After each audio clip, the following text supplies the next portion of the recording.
Bienvenidos, señoritas y caballeros, a esta nueva sesión, a esta nueva clase.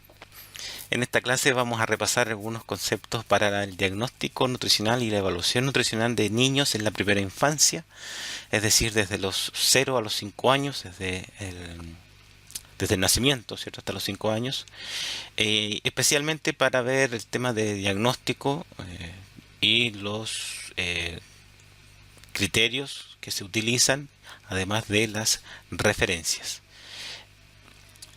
Una vez que terminen la clase, sus dudas las pueden plantear en el foro del curso o enviármelas por correo electrónico, no hay ningún problema. Así que iniciamos. Y antes de hablar de la evaluación nutricional propiamente tal, tenemos que analizar cuáles son los factores que influyen en el crecimiento. Se ha establecido que estos factores son cuatro principalmente. Uno de ellos es el potencial genético de crecimiento fetal, que explica un 18% del crecimiento de un sujeto, es decir, durante todo su periodo de crecimiento, desde el nacimiento hasta la etapa de adolescencia aproximadamente. Un 20% de este crecimiento es explicado por un potencial genético materno, un 32% por factores ambientales, como por ejemplo por la actividad física, por una alimentación adecuada, por estimulación en las primeras etapas de vida, y un 30% por factores desconocidos. Por lo tanto, tenemos diversos factores en los cuales se podría, ¿cierto?, alterar el crecimiento. Alteraciones genéticas, que son, ya sabemos, son las menores. También tenemos algunas idiopáticas, ¿cierto?, desconocidas. Pero los principales factores que actualmente están afectando el crecimiento son los factores ambientales. Por una parte, la mala calidad de la dieta, la mala calidad de la alimentación y la disminución de la actividad física en, bueno, a lo largo de todo el ciclo vital. Bueno, ya sabemos los factores que van a influenciar el estado nutricional de los niños. Pasaremos a ver entonces algunos datos estadísticos respecto al estado nutricional y algunos factores que se relacionan con el sobrepeso y la obesidad, que es el gran problema que tenemos actualmente. En la siguiente gráfica podemos apreciar la evolución de los diagnósticos de desnutrición y obesidad desde el año 87 al año 2015. Estos son los últimos datos liberados por el mapa nutricional de Junaev, que fue publicado el año 2018. Podemos apreciar, ¿cierto?, cómo ha disminuido notoriamente la desnutrición. Tenemos en Chile aproximadamente cerca de un 0,3% de desnutrición, muy por debajo del promedio de América Latina, que es cerca de un 10%. Por lo tanto, en ese aspecto estamos bastante bien, pero tenemos el problema, ¿cierto?, grave de el exceso de peso. Podemos apreciar cómo ha ido creciendo, ¿cierto?, durante estos últimos años, y ese crecimiento, ese aumento no ha decaído. Actualmente tenemos un, un promedio de cerca de un 25% de niños con obesidad. O sea, es una tasa realmente alarmante.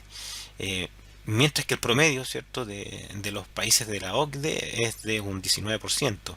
Por lo tanto, estamos cerca de 5 o 6 puntos porcentuales por sobre, ¿cierto?, el promedio de los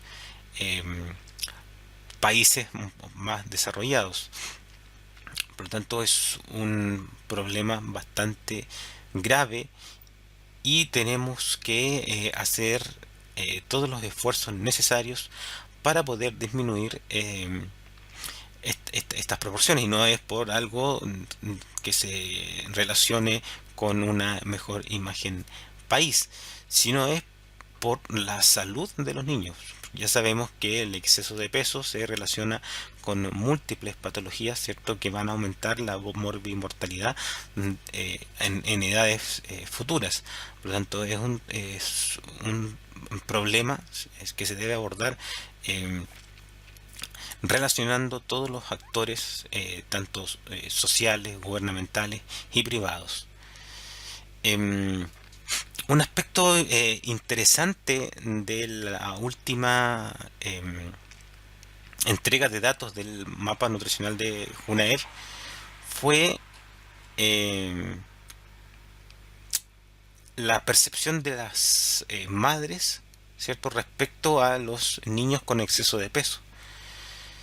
Cerca de un 50% de las madres subestimaba a los niños con obesidad, y cerca de un 78% de las madres subestimaban a los niños con sobrepeso. Es decir, no estaban reconociendo adecuadamente la estructura, ¿cierto? No se relacionaba eso, la ganancia de peso, con una enfermedad, con el sobrepeso o con la obesidad. O sea, hay una distorsión de la percepción que se debe modificar, y hay que trabajar mucho en eso. En la siguiente gráfica podemos apreciar la evolución de la obesidad infantil en algunos países de referencia, ¿cierto?, algunos países desarrollados. Destaca inmediatamente, ¿cierto?, por sobre los demás, la obesidad infantil en Estados Unidos, donde es bastante elevada, cerca de más de 25%, por lo que se puede apreciar en la gráfica. Pero fíjense que hay una línea que va subiendo, ¿cierto?, y se va aislando, se va corriendo, ¿cierto?, de las demás, que es el triángulo celeste. ¿Qué será ese triángulo celeste? Chile. Chile se está despegando, ¿cierto?, de los demás países, se está acercando rápidamente a proporciones de obesidad infantil, ¿cierto?, de Estados Unidos, que tienen unas tasas muy, muy elevadas. Y eso realmente no es bueno, ¿cierto? Por todo lo que ya sabemos. Por lo tanto, es un problema que se debe afrontar. Y como les decía, todos tenemos que trabajar en eso. La malnutrición por exceso está aumentando, es un hecho, son datos que ya están descritos. Y tenemos que echar manos a algunos factores protectores, o factores que puedan colaborar en la disminución, ¿cierto?, de estas prevalencias. Uno de esos factores es la lactancia materna. Se ha descrito que la lactancia materna, especialmente la duración, ¿cierto?, de la lactancia materna, influye positivamente en la ganancia ponderal, evitando el exceso de peso. Por ejemplo, en este estudio podemos apreciar que a medida que aumenta la cantidad de meses, o la duración en meses de lactancia materna, disminuye el riesgo de desarrollar sobrepeso o exceso de peso. Por ejemplo, en los niños de 1 a 3 meses, el odds radio para el desarrollo de exceso de peso o de sobrepeso es de 0,81, es decir, es menor a 1. El odds radio se mueve desde el punto 0 hasta el infinito. En el punto 1 no existe relación, hay una relación nula. Menores a 0 hay una relación que es negativa, y mayores a 1 una relación que es positiva. Es decir, odds radio mayores a 1 quiere decir que aumenta el riesgo de desarrollar en la patología, y menores a 1 quiere decir que disminuye el riesgo de la patología. En este caso, el exceso de peso. Aquellos niños, entonces, de 1 a 3 meses, su odds radio es de 0,81 y el coeficiente, el intervalo de confianza no pasa por 1, por lo tanto no plantea la relación nula, por lo tanto es un valor que es significativo. Y en ese caso, los niños que tienen entre 1 a 3 meses de lactancia materna tienen cerca de 1,23 veces menos riesgo de desarrollar un exceso de peso. Y así va aumentando hasta aproximadamente los 7 a 9 meses, donde alcanza un valor mínimo de 0,67, lo que significa que los niños tienen cerca de 1,5 veces menos riesgo de desarrollar sobrepeso que aquellos niños que no tuvieron lactancia materna. Y los niños que presentaron más de 9 meses de lactancia materna tuvieron una disminución del riesgo, ¿cierto? Muy similar. Por lo tanto, entre 7 y 9 meses sería la duración, ¿cierto?, de la lactancia materna, en la cual se logra una mejor disminución del riesgo de sobrepeso. Por tanto, la recomendación es la de lactancia materna exclusiva hasta el 6º mes aproximadamente, y se continúa con lactancia materna y la alimentación complementaria, posteriormente la incorporación a la alimentación en el hogar. Y la lactancia materna exclusiva, la lactancia materna con la alimentación hasta los 2 años. En esta figura podemos ver una comparación entre niños que tuvieron una lactancia materna menor a 4 meses y aquellos que tuvieron una lactancia materna de 4 meses o más, en relación al indicador peso-edad, representado por su valor Z, promedio su de estas valor investigaciones era inferior deviación estándar. a 1. Entonces, en este tanto, estudio se realizaron 3 mediciones a los 7 meses, perdón, 2 mediciones a los 7 meses y a los 14 meses de edad, y también se realizó una gráfica respecto a la ganancia entre este periodo de tiempo, entre el tiempo 1, 7 meses, y el tiempo 2, a los 14 meses. Entonces podemos apreciar que aquellos niños que tuvieron una lactancia menor a 4 meses tienen un indicador peso-edad mayor tanto a los 7 meses como a los 14 meses, mientras que aquellos niños que tuvieron una lactancia materna de 4 meses o más tuvieron un peso de edad menor, ¿cierto?, a aquellos niños, un peso de edad menor a los 7 y los 14 meses. Y esta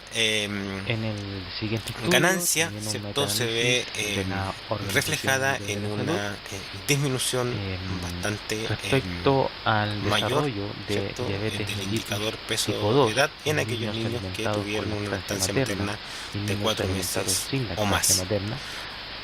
Por tanto, a medida que aumenta la lactancia materna, disminuye, ¿cierto?, la probabilidad de desarrollar sobrepeso a pesar de los obesidad, beneficios que al igual materna, que en lo descrito anteriormente. Las estadísticas no son favorables. Actualmente los porcentajes de lactancia materna exclusiva bordean el 40%, cuando la recomendación de la Organización Mundial de la Salud es llegar al 60%. Muy bien, entonces, ¿qué es lo que señalan las madres? ¿Por qué no entregan lactancia materna? Tenemos aquí dos estudios, uno en México y otro en Chile, que señalan las causas para no amamantar, ¿cierto? O no entregar eh, lactancia materna. En el caso de México, las razones son, por ejemplo, no tuve leche, el bebé no se llenaba, una leche delgada o la leche no sirve. Le sigue la madre enferma, la otra opción, el que el bebé no quiso, no me gustó simplemente, madre que toma medicamento o el bebé está enfermo con con un porcentaje similar, y otra opción es que la fórmula es mejor, me dieron fórmula en hospital y ya no quiso lactancia materna. Y después tenemos otras razones. En cuanto al estudio en Chile, la primera causa del cese de la lactancia materna o no entregar lactancia materna es la hipogalactia, es decir, que no entrega, ¿cierto? No tiene la cantidad de leche suficiente. Le sigue una enfermedad de la madre o la indicación médica para no entregar lactancia materna. Posteriormente tiene por razones de trabajo, y le siguen la inadecuada preparación de las mamas y enfermedad del niño. Esos son los motivos por los cuales las madres no entregan lactancia materna. Existe una similitud, ¿cierto?, entre la investigación que se realizó en Chile y en México, que es la primera causa, ¿cierto?, la hipogalactia, o mencionar que la cantidad de leche, ¿cierto?, no es la suficiente.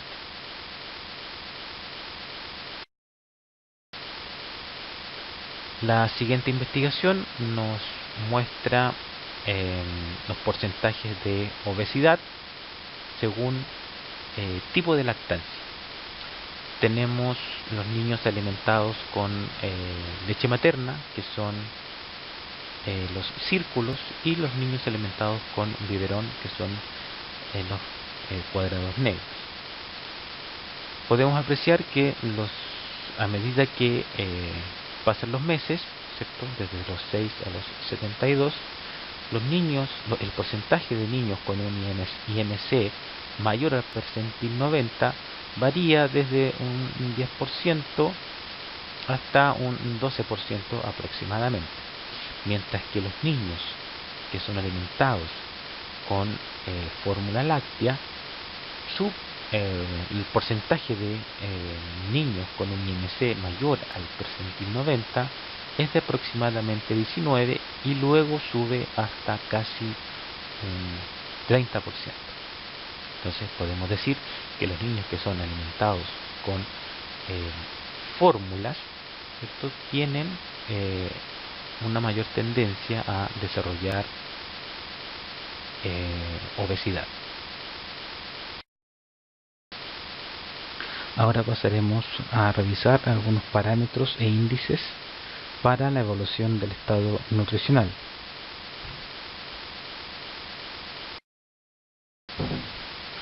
Los parámetros son aquellas medidas o variables con las cuales nosotros vamos a trabajar para evaluar el estado nutricional. Dentro de ellas tenemos el peso, la talla, que son las más utilizadas.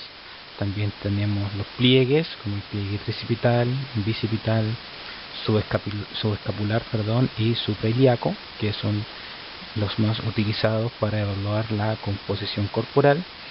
Y tenemos las circunferencias de abdomen o de cintura, el perímetro cefálico, el perímetro braquial u otras medidas que sean de importancia o tengan alguna relevancia para la evaluación nutricional. Los indicadores o índices que son más utilizados durante esta etapa son el indicador talla-edad, el indicador peso-talla y el indicador peso-edad.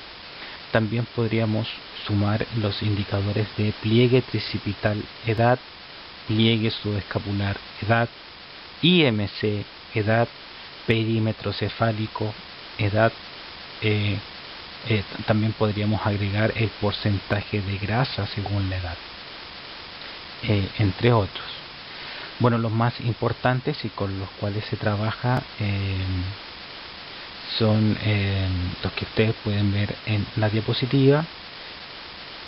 El talla-edad, que se expresa en función del crecimiento, ¿cierto?, que debe tener un niño en comparación con una referencia. Actualmente la referencia estándar es de la Organización Mundial de la Salud.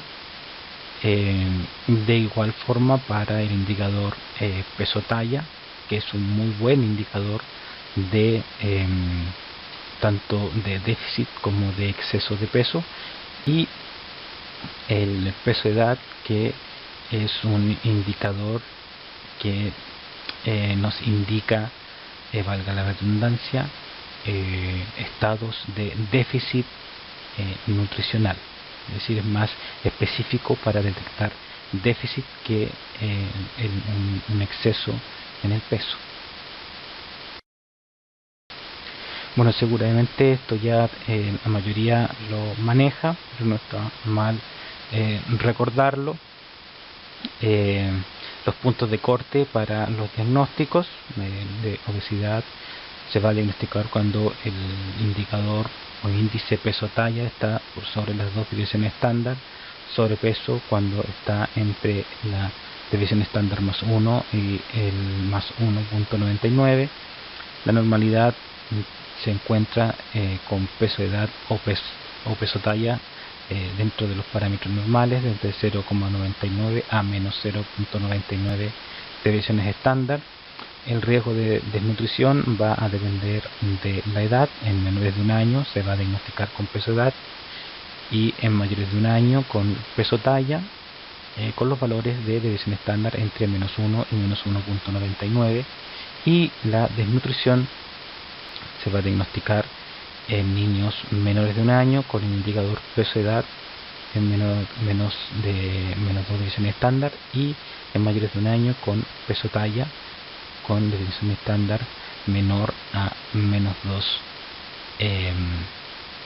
deviaciones. Bueno, veamos algunos ejemplos en términos de los diagnósticos. Veamos el caso número 1. Una niña de 10 meses que tiene un peso de 7.6 kilos y 69.8 centímetros.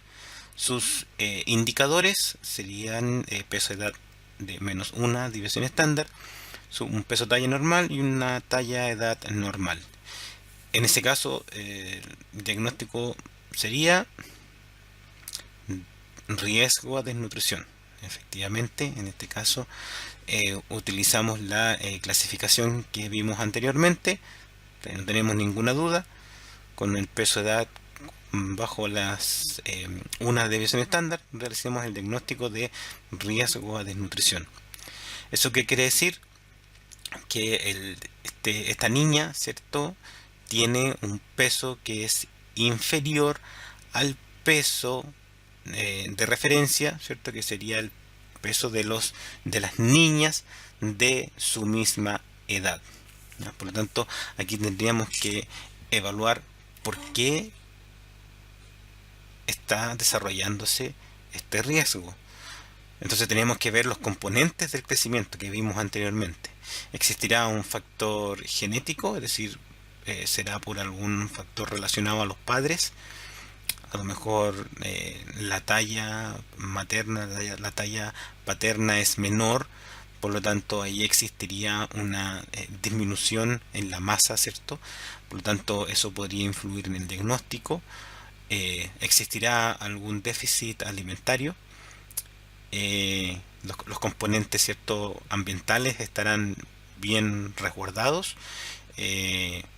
Entonces hay que tomar hay que hacerse todas esas preguntas para determinar la razón del diagnóstico. Y además hay que recordar que los niños que son niñas y niños que son diagnosticados con riesgo y desnutrición, eh, hay que derivarlos, ¿cierto? Para establecer las causas de este déficit ponderal.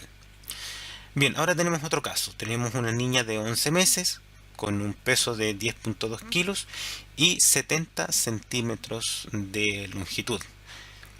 Tenemos en este caso un peso de edad que es más 1, un peso talla que es más 2 y un talla de edad que es menos 1 deviación estándar. En este caso el diagnóstico sería ciertamente obesidad. ¿Ok? Sabemos que el diagnóstico en estos niños, el indicador que generalmente se utiliza es el peso de edad, salvo, ¿cierto?, si el indicador peso talla se encuentra alterado, y en este caso lo tenemos en más 2 deviaciones estándar. Por lo tanto, el diagnóstico que corresponde es un diagnóstico de obesidad. También en ese caso habría que hacer el seguimiento de por qué existe una talla normal baja, digamos. También hacer el estudio del componente genético, ¿cierto? Cuál es la talla paterna, la talla materna. Otro antecedente importante que se me había olvidado mencionar es el crecimiento intrauterino. ¿Cómo fue su crecimiento? ¿Estuvo dentro de los parámetros de los de la curva de crecimiento intrauterino? ¿Cuál fue su peso de nacimiento? ¿Fue macrosómico? Etcétera. Hay bastantes preguntas que uno se debe hacer a la hora de establecer los diagnósticos. Veamos el caso número 3. El caso 3, tenemos una niña de 9 meses con 8.3 kilogramos y 76.4 centímetros. Aquí tenemos un peso de edad que da normal, un peso talla que da menos 1 y una talla de edad que da menos 2. El diagnóstico aquí está un poco más complejo, porque sabemos que los niños menores de un año, ¿cierto?, el diagnóstico de riesgos de nutrición y desnutrición se hace con peso de edad, y el diagnóstico de sobrepeso y de obesidad se hace con peso talla. Pero aquí no se nos da ninguna de las dos alternativas. Tenemos un peso talla que está negativo y tenemos un peso de edad que está normal. Y tenemos una talla de edad que está disminuida. En este caso, en mi apreciación, yo tomaría el diagnóstico de riesgo a desnutrición. ¿Por qué? Porque tenemos un niño que tiene una talla baja, que por lo tanto hay que hacer el estudio de por qué existe esa talla baja. Es derivada de los padres, es un niño pequeño por alguna alteración no sé, genética, tiene algún tipo de enfermedad que pueda afectar el crecimiento. Por lo tanto hay que evaluar también por qué existe esa talla baja. Y el diagnóstico de peso para la talla, es decir, su peso es inferior a la talla que tiene, por lo tanto existe un desequilibrio, ¿cierto?, en cuanto a la masa, ¿ya? Por lo tanto, en mi percepción se debería diagnosticar como riesgo de nutrición y dar todos los refuerzos necesarios para lograr un crecimiento adecuado.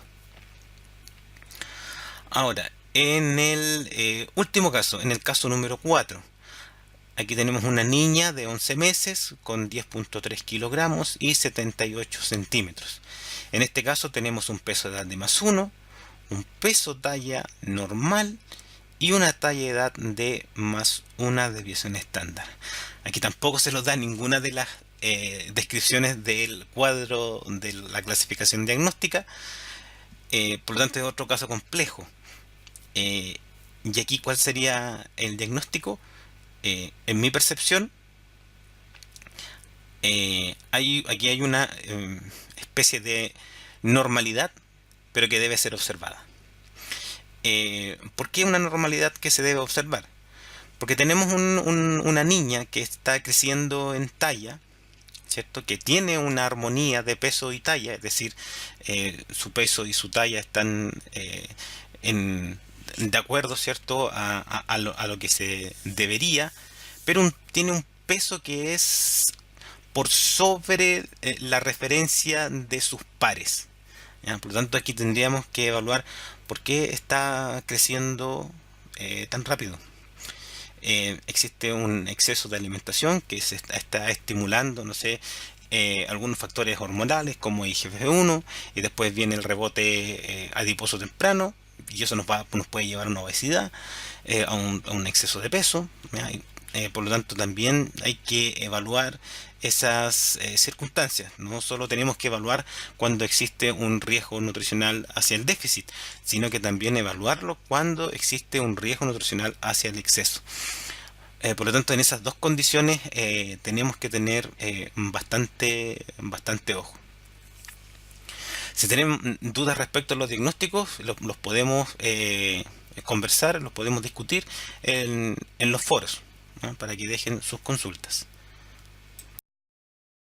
Respecto al diagnóstico de talla, vamos a utilizar las referencias o los puntos de corte establecidos por el Ministerio de Salud a través de los patrones de crecimiento que se publicaron en 2018. En este documento se establece los siguientes diagnósticos: talla baja, talla normal baja, talla normal, normal alta y talla baja. Y los puntos de cortes seguramente ya los conocen. Talla baja, cuando existe el indicador con menos 2 deviaciones estándar. La talla normal baja entre menos 1 y menos 1.99 deviaciones estándar, puesto ya que con menos 2 deviaciones estándar realizamos el diagnóstico de talla baja. La normalidad va a estar entre la menos 1 y más 1 de visión estándar. En realidad va a ser entre menos 0.99 y más 0.99 de visión estándar, puesto que con el diagnóstico de menos 1 o de más 1 realizamos los diagnósticos de talla normal baja o talla normal alta. Seguimos con talla normal alta, con el diagnóstico ya de más 1 hasta la más 1.99 de visión estándar, puesto que con el más 2 de visión estándar realizamos el diagnóstico de talla alta. ¿No? Por lo tanto, esos son los puntos de corte para que no exista diferencias, ¿cierto?, en los diagnósticos. Es decir, con el valor de la desviación estándar se realiza el diagnóstico. Respecto al diagnóstico de perímetro cefálico, se va a diagnosticar de acuerdo a las desviaciones estándar, ¿cierto?, de la referencia de la Organización Mundial de la Salud, y se establecen los siguientes diagnósticos: sospecha de microcefalia, cuando el indicador es menor a las menos 2 desviaciones estándar, va a ser normal entre la desviación estándar menos 1.99 a más 1.99, es decir, todo ese ancho, ¿cierto?, de desviaciones estándar van a ser consideradas normal, pero se van a registrar de forma diferente. Es decir, el diagnóstico va a ser normal, pero el registro en ficha va a ser diferente, va a ser de acuerdo a las desviaciones estándar donde se encuentre.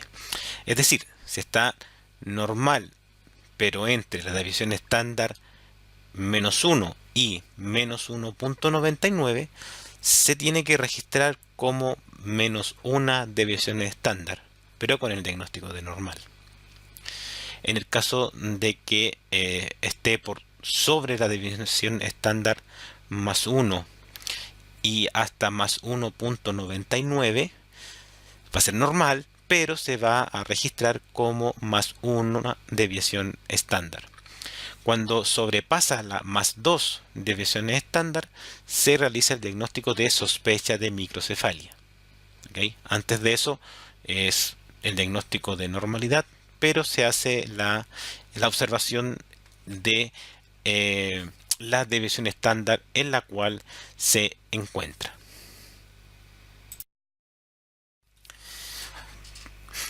Vamos a utilizar también el perímetro de cintura, el indicador entonces perímetro de cintura edad, para establecer el riesgo, ¿cierto? O el diagnóstico de obesidad abdominal. Y en este caso vamos a utilizar percentiles, no desviación estándar. Vamos a utilizar los percentiles de acuerdo a la referencia del estudio publicado por Fernández y colaboradores, que también aparece en los patrones de crecimiento publicados el año 2018. Entonces vamos a utilizar el criterio o el diagnóstico de normalidad o normal cuando el percentil es menor al percentil 75. Vamos a determinar un riesgo de obesidad abdominal cuando el percentil es 75, es decir, el valor es igual a 75 o menor a 90, puesto que cuando el valor da en el percentil 90 o superior, vamos a realizar el diagnóstico de obesidad abdominal. Entonces la línea de percentil realiza el diagnóstico cuando el valor de la circunferencia de cintura está justo en el valor del percentil 75. Se hace el diagnóstico de riesgo de obesidad abdominal hasta el valor inferior, ¿cierto?, al percentil 90, puesto que con el percentil 90 realizamos el diagnóstico de obesidad abdominal. Es decir, si el valor de la circunferencia de cintura que tiene este niño o niña está justo en el valor del percentil 90, se realiza el diagnóstico de obesidad abdominal. Y obviamente, ¿cierto?, hay que hacer el estudio de por qué está sucediendo esto, si es derivado de la alimentación, si existe algún grado de no sé, retención, estreñimiento, flatulencia, algún tipo de patología.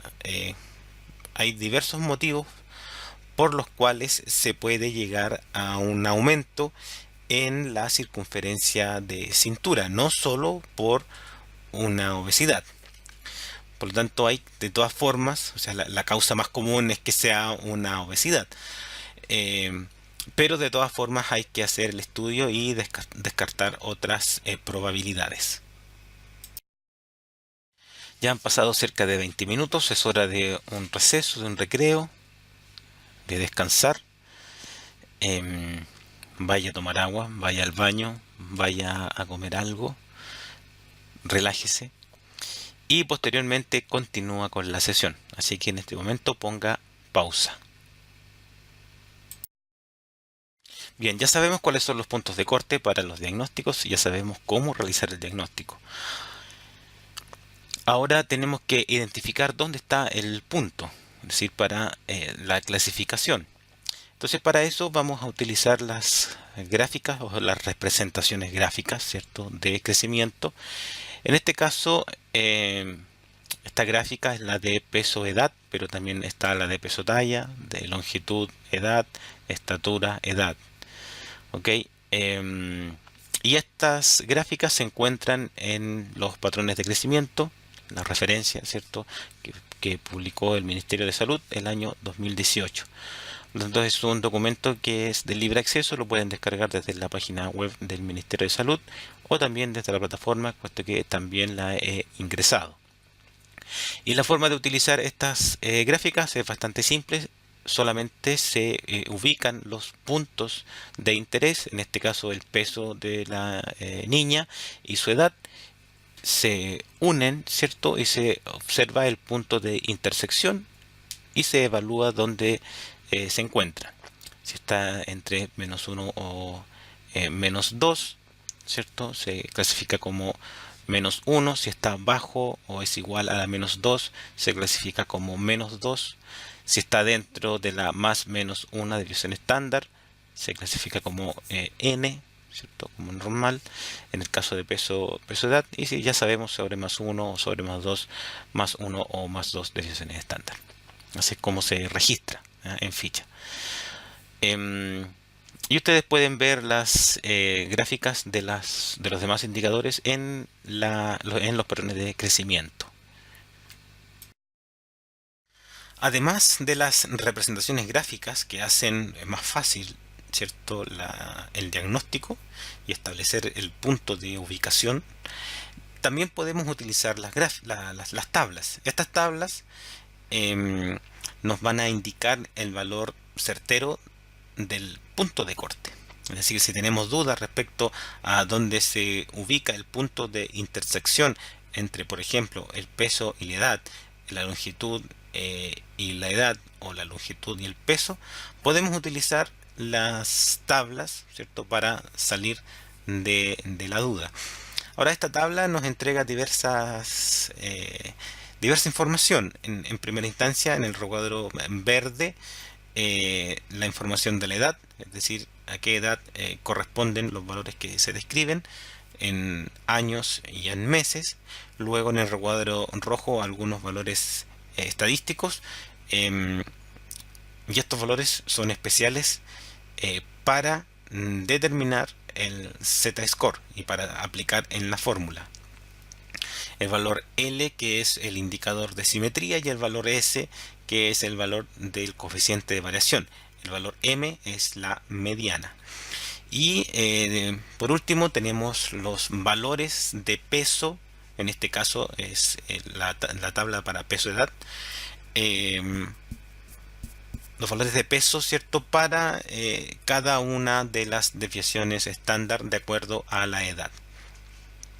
Y tenemos, ¿cierto?, los valores de -1 y +1 desviación estándar, y los valores de +2 y -2 desviaciones estándar, y por supuesto la mediana.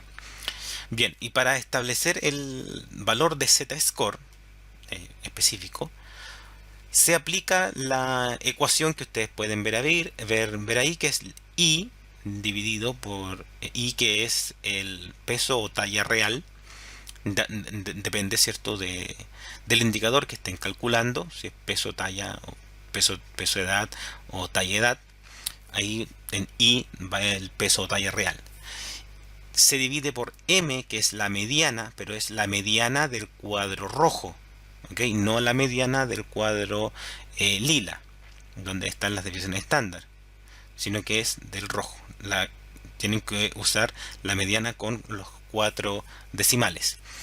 Se eleva a L, que es el mismo valor que se encuentra ahí.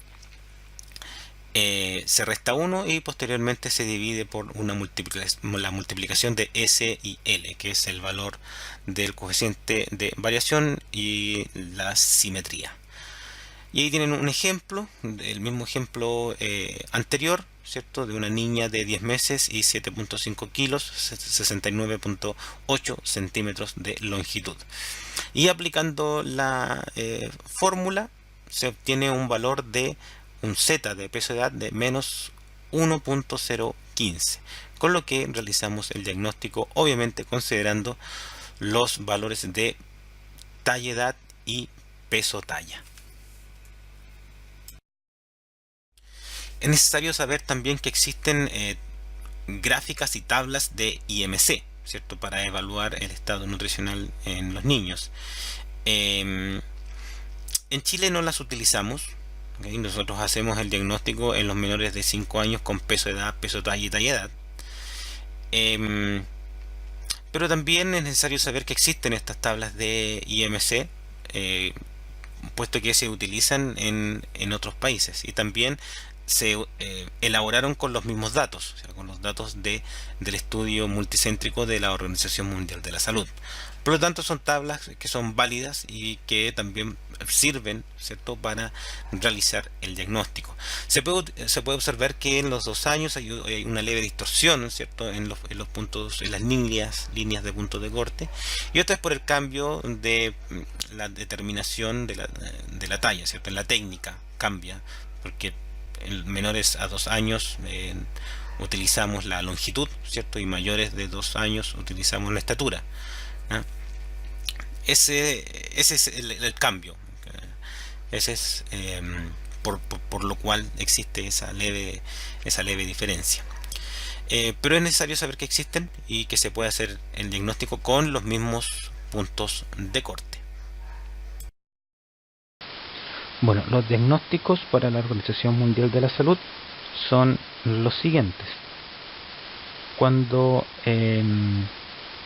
la longitud o talla para la edad está bajo las dos variaciones estándar, es talla baja, y cuando es bajo las tres variaciones estándar es talla baja severa. Para el peso para la edad, el peso edad, cuando está bajo las variaciones estándar es bajo peso, y cuando está bajo las menos tres variaciones estándar es bajo peso severo. Para el peso para la longitud o la talla, cuando está por encima de las tres divisiones estándar es obeso, por sobre las dos divisiones estándar es sobrepeso, y cuando está por encima de la primera división estándar es un posible riesgo de sobrepeso. Por debajo de la menos 2 es emaciado, y menos 3 severamente emaciado. Y el IMC tiene los mismos criterios o los mismos indicadores que el peso y longitud. Estos indicadores se asemejan, ¿cierto?, un poco a los que yo les mencionaba, a los que habíamos visto anteriormente.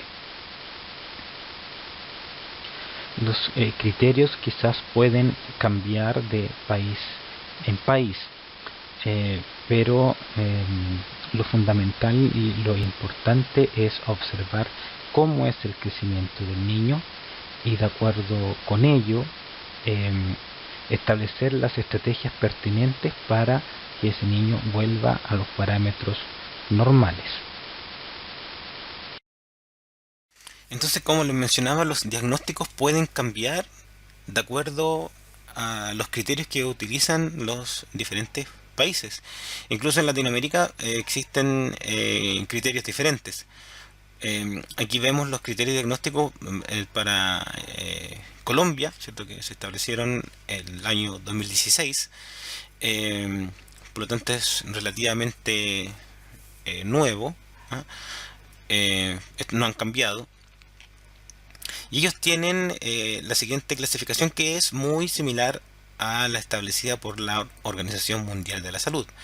Por ejemplo, ellos para peso talla, cuando está entre las menos 1 y más 1 división estándar, es decir, es cuando es igual o menor a menos 1 y es igual o mayor a más 1, es un peso adecuado para la talla. Cuando es mayor a más 1 y menor o igual a más 2 es un riesgo de sobrepeso.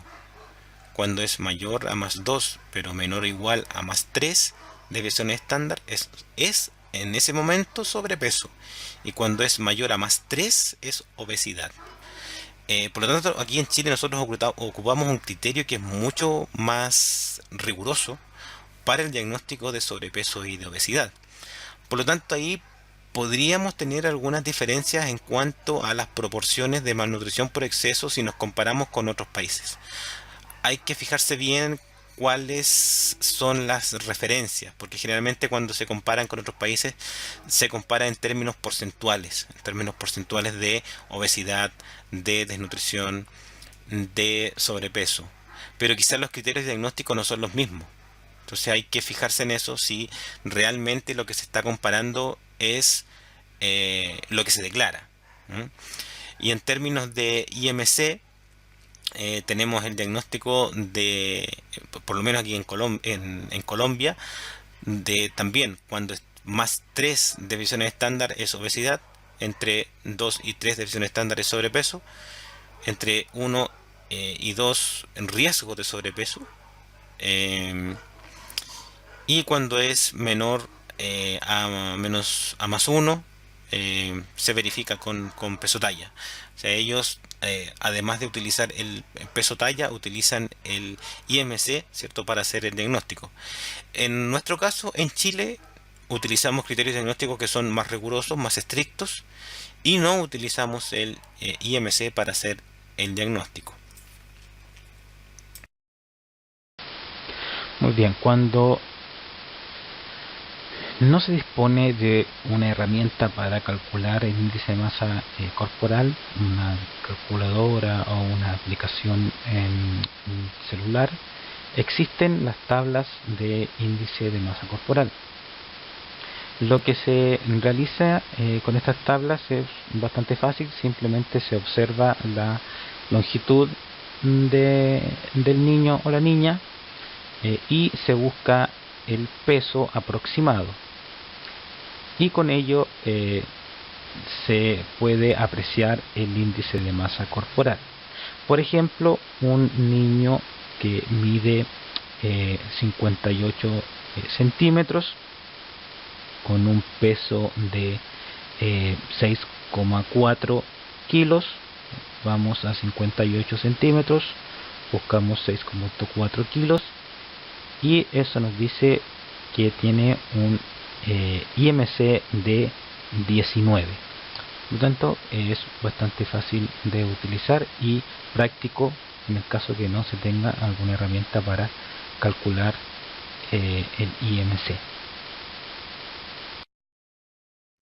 Otras referencias que también podemos utilizar para el diagnóstico nutricional, pero orientados a la composición corporal en niños menores de 5 años, tricipital para niñas, son la circunferencia braquial, donde la el pliegue normalidad tricipital, está el pliegue dentro de los subescapular, percentiles el pliegue 15 suprailíaco. a 85. Sobre el 85 hay exceso y para la circunferencia braquial o perímetro en la parte media del brazo o MUAC, estas tablas también están desde los 0 cuenta con las referencias de la Organización años. Mundial de la Salud del año 2016. Bueno, existe un programa para realizar la evaluación nutricional que se denomina Juantro, que es el programa que elaboró también la Organización Mundial de la Salud, efectivamente para niños de la incorporación de los nuevos patrones de crecimiento, nos orientan nuevas referencias para la Organización Mundial de la Salud, ¿cierto? En este caso, Juantro funciona para niños de 0 a 5 años. Existe otro programa que se llama Juantro Plus, que es para niños de 5 a 19 años. Pero en el grupo etario que estamos evaluando y que estamos viendo ahora, ¿por qué determinar necesitamos utilizar Juantro? Como sabemos, cerca del 40%. Y he dejado un video tutorial para que más o menos puedan identificar cuáles son las herramientas por lo tanto, de este programa y cómo se utiliza. Importante, recomiendo ver con el video. Antecedentes. Un antecedente importante a considerar al evaluar un niño o al determinar el diagnóstico es corregir de acuerdo a las semanas de gestación si este niño nació prematuro, es decir, si es un recién nacido pretérmino. Y para ello podemos utilizar las curvas de recién nacidos pretérmino, por ejemplo, las curvas del estudio Intergrow, o también las curvas de crecimiento de la Organización Mundial de la Salud, pero con la corrección pertinente de la edad. Es decir, en ese momento deberíamos trabajar con la edad gestacional corregida. Y para ello se puede utilizar la ecuación que ustedes pueden ver ahí, que son las semanas de gestación menos 40 más la edad postnatal. Y asumiendo un factor de 4,4, es decir, 4,4 semanas por mes, o redondear en un factor de 4. Ahí puede usted ver un ejemplo de cómo hacer el cálculo. Es más bien un cálculo simple, no tiene mucha complejidad. Y luego de ello, establecer el diagnóstico, ¿cierto? De acuerdo a los indicadores al valor de los indicadores que usted pueda obtener. Otra forma de realizar el cálculo de la edad postnatal corregida es multiplicar las semanas de vida por 4, como les decía anteriormente, y sumar las semanas de gestación restantes. Ahí tienen un ejemplo de un niño de 32 semanas de gestación con una edad actual de 8 meses. Las semanas de vida la edad postnatal se multiplica por 4, serían 32 semanas. Posteriormente se restan las 40 semanas, que deberían ser las semanas teóricas de nacimiento, menos 32, que son las semanas de gestación, que serían 8 semanas, y se resta la edad postnatal menos las semanas que faltaron para el nacimiento, y eso da la edad postnatal corregida. Y para hacerlo más fácil, se divide por 4 y se obtiene la edad en meses. De hecho, así es como se realiza en Estados Unidos. Esa es la forma que ellos tienen para calcular la edad postnatal corregida. Y un dato importante de determinar es hasta qué edad se va a corregir la edad, es decir, hasta cuándo yo ocupo la edad postnatal corregida. Bien, y en niños menores de 32 semanas de gestación, es decir, en los niños prematuros extremos, menores a 1500 gramos, se utilizan la edad postnatal corregida hasta los 24 meses. La verdad, internacionalmente, eh, hasta los 2 años y medio es como una edad prudente para utilizar la edad postnatal corregida. En general, hasta los 24 meses es la norma internacional, pero hay algunas organizaciones que recomiendan eh, extender eh, un poco más este tipo de evaluación, em, para evaluar específicamente algún desarrollo cognitivo. ¿M? Pero no va relacionado estrictamente a lo nutricional, sino que al desarrollo propiamente tal de los niños, especialmente de aquellos que nacen con un peso inferior a los 1000 gramos. ¿Ok? Pero en Chile eso no se realiza. La normativa ministerial establece que se realiza la corrección de edad hasta los 24 meses en prematuros extremos, en prematuros moderados hasta los 12 meses y en los prematuros tardíos también hasta los 12 meses. Por lo tanto, es lo que deberemos hacer para cumplir con las recomendaciones ministeriales, pero también teniendo en cuenta que existen otras indicaciones que eh, es recomendable tenerlas en cuenta. Para determinar la composición corporal de los niños, además de observar el percentil de circunferencia braquial, pliegue tricipital, pliegue subescapular, que son las referencias de la Organización Mundial de la Salud, también se puede utilizar el porcentaje de grasa. En las fórmulas que ustedes pueden apreciar en la imagen, tenemos una que se puede utilizar a partir de los 2 años, tanto para hombres como para mujeres. Son fórmulas distintas.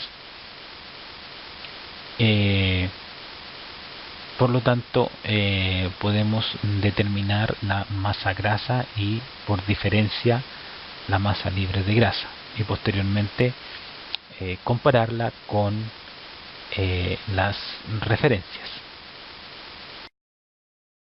Otra fórmula para determinar el porcentaje de grasa es la de Lohmann, que establece 5.3 dividido por la densidad menos 4.89%. Esto nos va a entregar también el porcentaje de grasa. Para determinar la densidad se utilizan las fórmulas del cuadro inferior, donde se debe obtener los 4 pliegues en primera instancia: tricipital, bicipital, suprailíaco, subescapular. Una vez que se tienen los 4 pliegues, se suman y se puede aplicar la fórmula. En la siguiente imagen podemos ver los valores medios normales de masa grasa total y porcentaje de grasa según la edad. Podemos ver en niños y niñas el porcentaje de grasa aproximado. Por ejemplo, el nacimiento en los niños es de 14% y a los 6 meses aumenta a un 25%. A los 12 meses ya el porcentaje de grasa disminuye a un 22% y va disminuyendo hasta los 16. En el caso de las niñas, al nacimiento tienen un 15% de grasa, a los 6 meses tienen un 26% y va disminuyendo hasta los 8 años aproximadamente, y luego empieza a aumentar. Este es un dato interesante que nos muestra el porcentaje de grasa de niños de acuerdo a las semanas de gestación. Por ejemplo, tenemos niños nacidos entre las 36 y las 37 semanas de gestación, y tenemos por otro lado los percentiles de porcentaje de grasa. Podríamos establecer como normalidad dentro de los percentiles 25 a 75. Por lo tanto, en niños dentro de las 36 a las 37 semanas, como habíamos dicho, su porcentaje de grasa va de 11,9 a 6, y en niñas de 12 a 5,7. Esto es para niños recién nacidos, dependiendo de las semanas de gestación. Un dato importante a tener en cuenta. Respecto al perímetro de cintura, el patrón de crecimiento publicado el 2018 muestra una tabla de referencia, ¿cierto?, que se basa en el estudio de Fernández, pero curiosamente la edad para evaluarlo, para usar esta referencia, inicia en los 5 años, cuando el estudio original inicia desde los 2 años. Entonces tenemos esos datos que están que nos pueden ser de utilidad, sobre todo porque ahora sabemos que existen muchos niños que están desarrollando tempranamente alteraciones relacionadas con el exceso de peso. Por lo tanto, sería recomendable utilizar a partir desde los 2 años este indicador, ¿ya? Y poder establecer el riesgo que tienen de desarrollar obesidad abdominal. Si bien es cierto, no está recomendado a través de los patrones de crecimiento, sería bueno tener en consideración ese aspecto con el fin de poder realizar un buen diagnóstico y dar un seguimiento más certero a los niños que podrían presentar alguna alteración futura, como un síndrome metabólico o alguna otra patología relacionada al exceso de peso. Muy bien, mis estimadas estudiantes, esa fue nuestra clase de repaso para el diagnóstico nutricional en niños de 0 a 5 años. Espero que les haya quedado mucho más claro cómo realizar el diagnóstico y además de otros antecedentes. Pueden dejar sus comentarios, sus consultas en el foro o enviarme algún correo si no hay ningún problema. Así que nos vemos en la clase. Chao, chao.